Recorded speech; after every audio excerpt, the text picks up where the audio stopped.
আমি তখন আমার নিজ থেকে আমি আমাদের জামাত, যিনি আমাদের জামাত নেতা এই এলাকা, আমার অত্যন্ত ঘনিষ্ঠ, বিভিন্ন আপনাদের সে আমি সহ আমাদের অনেক কিন্তু আমরা মরুম মহিদ ভাই ইসলামের আমরা অনেক বছর আমরা একত্র আন্দোলন করছি।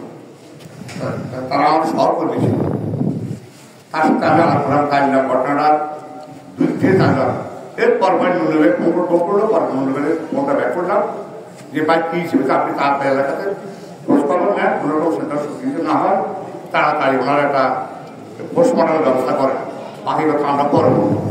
তা আমি বললাম যে ভাই চৌধুরী আলী সাহেব তো আমাদের ফোন করেছে, কথা হচ্ছে আমরা এখন আমাদের যে মূল বক্তব্য সেটা হলো এখানে এখন আসিফ সাহেব যে কথা বলছে সন্ত্রাসী কারো ধর্ম না।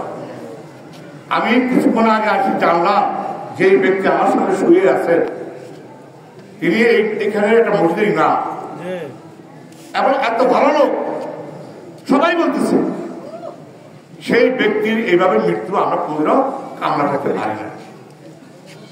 আমাদের দলের আমাদের এমপি সাহেব বা আমাদের সাবেক এমপি সরুদ্দিন চৌধুরী আলী সাহেব আমি সহ আমরা রাত্রে ফোনে যোগাযোগ করে কি ঘটনা হয়েছে, আসল ঘটনাটা কি, আমরা বিচ্ছিন্ন বিকৃত আমাদের শরীর সত্য আহত হতে পারবো, আসল ঘটনাকে আমাদের বের করতে হবে। কারণ যাদের কারণে আমাদের জামাত ইসলামের সাথে আমাদের বিএনপির একটা সংঘর্ষ হবে, এটা আমরা মানে নিতে পারি না।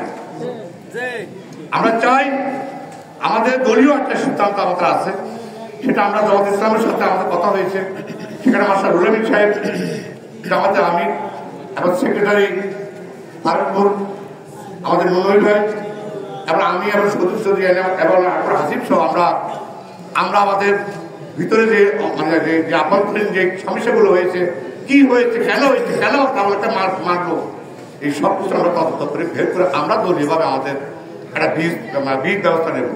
আমরা বলতে চাই আমরা কোন সন্ত্রাসীকে ওয়ার্ডার দিই নাই এলাকাতে কোনো লোককে হত্যা করার জন্য। আমরা সুতরাং আমাদের দলের সিদ্ধান্ত, যদি আমরা সত্যিকার অর্থে সত্য ঘটনা উদ্ঘাটন করি, ইনশাআল্লাহ আমরা দলীয়ভাবে তাদের বিরুদ্ধে ব্যবস্থা গ্রহণ করব। আমি এখানে আমাদের ডক্টর রেজাউল সাহেব আছেন, উনি আমাদের এলাকার সন্তান, উনি হয়তো আমরা পরে উনি বক্তব্য দিবেন।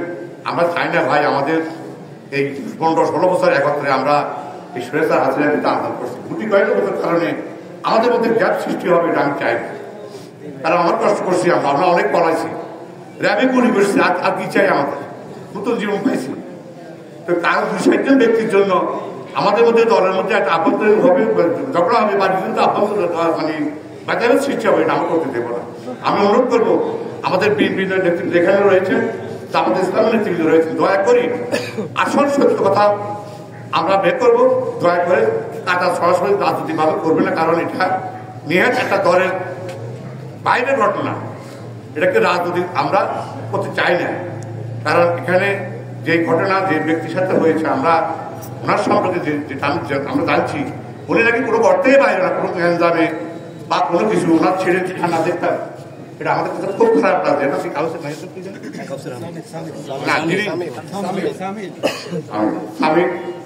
যাই হোক, আমি কথা বাড়ানো যেহেতু লাস্টের সামনে রাখি, বেশি কথা বলার দরকার নাই।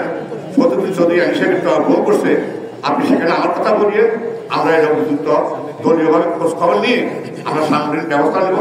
উনি আপনাদের এই সুখাত পরিবার প্রতি উনিও সমবেদনা জানিয়ে উনি হাজির করা আমাদের একজন নেতা মৃত্যু মারা গিয়েছেন, তার অংশগ্রহণ করতে গেছেন। ইনশাআল্লাহ উনি আসলে আমরা অসিলে এই ব্যাপারে বসে আমাদের সামনে থেকে আমাদের কর্মকাণ্ড কি করণীয় সেই ব্যবস্থা আমরা গ্রহণ করবো। সবাইকে আমার সুখাত পরিবার প্রতি আমি আমার